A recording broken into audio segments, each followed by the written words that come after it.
มาทุกคนนี่สามีกับทีมาแกะกล่องสะดุมาจากสปป.ลาว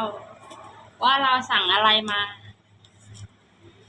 ในราคา 1,000 บาทอย่าดราม่านะคะ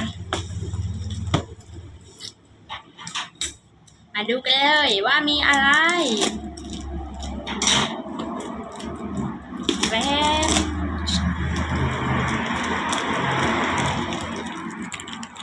นี่โอ้นี่คือในข้างในนะ1คือน้ำยา2คือครีมน้องส้มแต่ครีมน้องส้มนี่สั่งมาลองเบิ่งซื่อๆเด้อทุกคนเพราะว่าผมเคยใช้เห็นเพิ่นรีวิวบอกว่าใช้ดีใช้ขัดแต่เพิ่นบอกว่าสำหรับคนผิวขาวแบบอาทิตย์นึงที่ใช้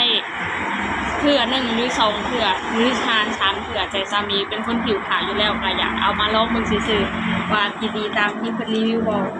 นี่สิ่งที่เฮาขาดบ่ได้คือกันแดดเจ้านางกับรองพื้นเจ้านางจ้าใส่มาติดใจเดี๋ยวจะพัฒนาให้เบิ่งอยากจะบอกเลยทุกคนถ้าผู้ใดยังบ่เคยใช้ให้ไปซื้อโอ๊ยมันอยากจะป้ายยาว่ะให้ไปลองมาใช้เบิ่งเลยทุกคนไปซื้อมาใช้เบิ่งอยากบอกเลยว่าใช้ดีใช้คักแฮงนี่เบิ่งหน้าข่อยนี่เฮ็ดงานตากแดดยิ่งถึงเหื่อยิ่งแบบหน้ายิ่งส่ำยิ่งว่าแบบคือเฮานอน12ชั่วโมงแต่ที่ได้ข่อยนอนมื้อละ3ชั่วโมงจ้าข้างที่ทากับข้างที่ไม่ได้ทานะจ๊ะอันนี้ข้างที่ทาอันนี้ข้างบ่ได้ทาแต่แนะนำให้ใช้คู่กันแดดกับรองพื้นเด้อทุกคนใช้ผสมกันแล้วเฮาแบบเวลาเฮากินล้างหน้ายังบ่อยากล้างแบบหน้ามันแบบคือแบบเฮากำลังแต่งหน้าแบบคือคนนอน12ชั่วโมงอะนะทุกคนถึงที่หน้าเฮาแบบเป็นสิวเป็นฝ้าเป็นอีหยังก็ปกปิดได้แหละแบบมันที่ปรับสภาพผิวตามผิวเฮาเลยผิว2สีกับกิมีครีมสาวผัดสำหรับผู้ใดเป็นฝ้าแต่ข่อยก็เป็นอยู่หน่อยนึงเพราะว่าข่อยเฮ็ดงานตากแดดนี่ครีมเจ้านางน่ะเบิ่งหน้าข่อย